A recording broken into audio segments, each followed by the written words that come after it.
what sort of thoughts do you have towards fat fasting? Do you think it's a useful method of eating, or is it a bit like you don't need to do it kind of thing? As a bodybuilder, it doesn't make sense not to keep your protein up at 1.75 grams per kilogram of lean mass. If you starve yourself of protein in a phase where you're trying to bodybuild, that's going to impact your muscle growth. If, however, you have all the muscle mass on you that you want and you're trying to cut some fat off your body for a comp or something like that, then you could absolutely reduce the intake of protein. That might have some effect on your fat carriage. But even better would be to cut back the amount of food you're consuming so that there's not as much fat coming in. I would suggest by maybe 20% maximum, reduce your fat by the way, not cut your fat right back. And that would probably be as effective, if not more effective, than cutting your protein in terms of a fat cutting phase. I'm not a fan of dehydrating for a show, like a lot of bodybuilders do. I don't think it's physiologically sensible or safe. Or I get why people do it. I understand why it's done. Doesn't mean it's necessarily a good idea or a good thing to do.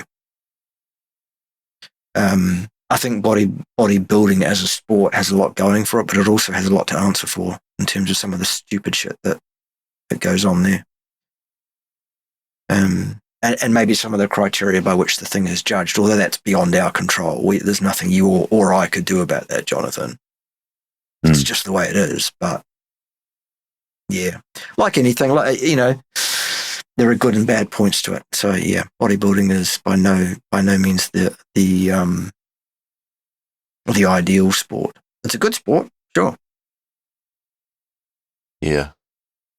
I mean, my friend are currently outlining basically a book on carnivore bodybuilding.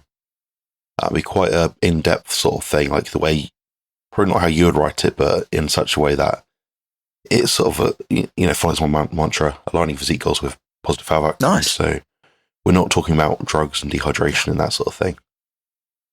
Yeah, if you look at my Instagram pictures from a while ago, I've got one which was on stage, I think, and I didn't do any dehydration protocol in that.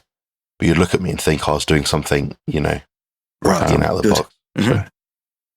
So, I guess you're a beast of a man, though. So that's not surprising. I'm getting there, Pot. What do you think about? I'm guessing this kind of answers this question as well. So, what do you think about protein-sparing modified fast? So, having 1 or 2 days per week where it's essentially just protein or very high protein, low fat.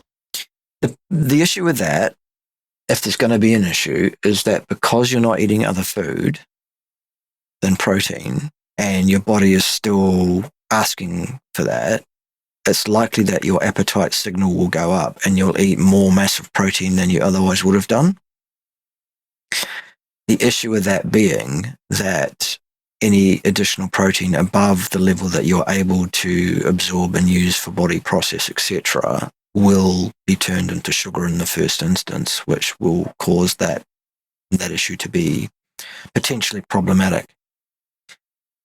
Any sugar that doesn't get used by your body will then be turned into fat, of course, and the only thing your body can do with fat is store it.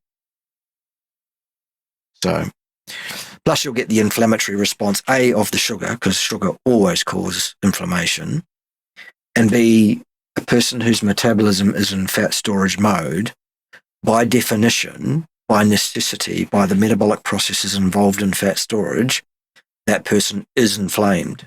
The only way you can store fat is in an inflamed state. Not good.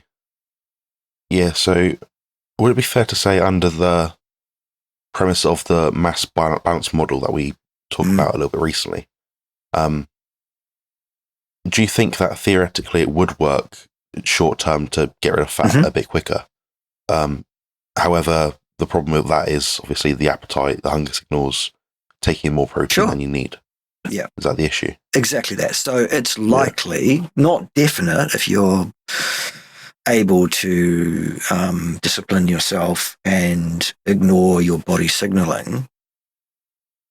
But if you have any issue with that and you eat intuitively despite being on a protein-sparing modified fast, it is likely you'll overdo it with the protein.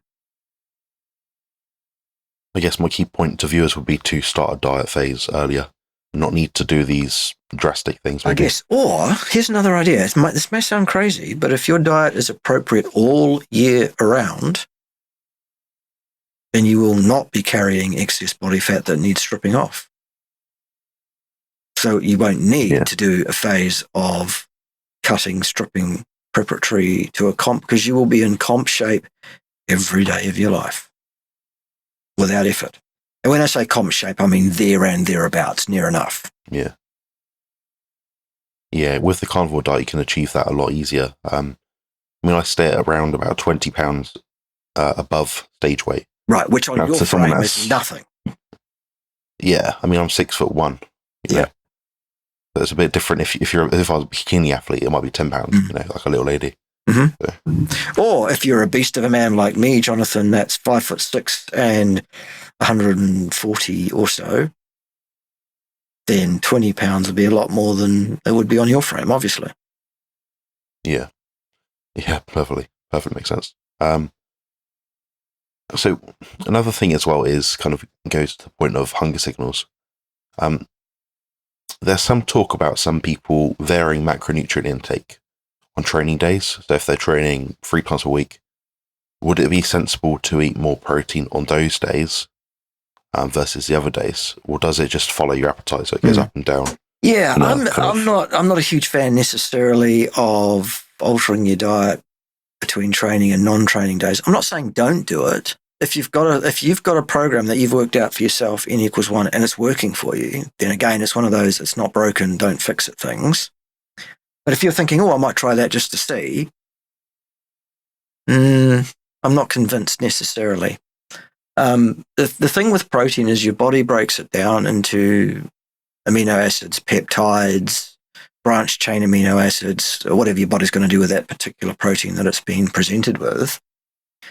And that will be kept in a body pool, if you like, of amino acids, branched chains, and peptides that your body can draw on in the next 2, 3, 4 days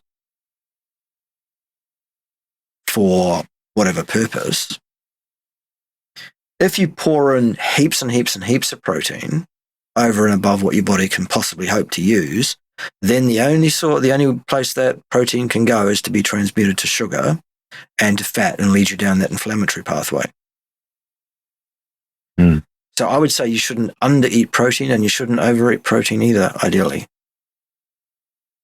Yeah, that follows the same sort of principle I've been following, which is your diet's got a turnover rate all the time. You know, protein synthesis lasts 48 hours or so.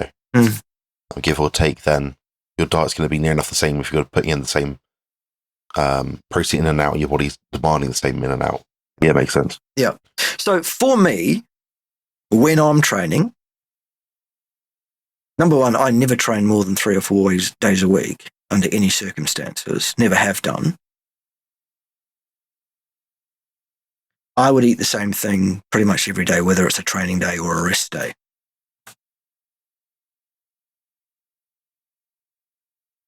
Yeah, I think it can overcomplicate things a lot of times. And like you said about the transmuting into sugar and then be able to adhere to the diet, because some days you've got lower amounts. Like, how would you know you're hitting that hunger signal properly?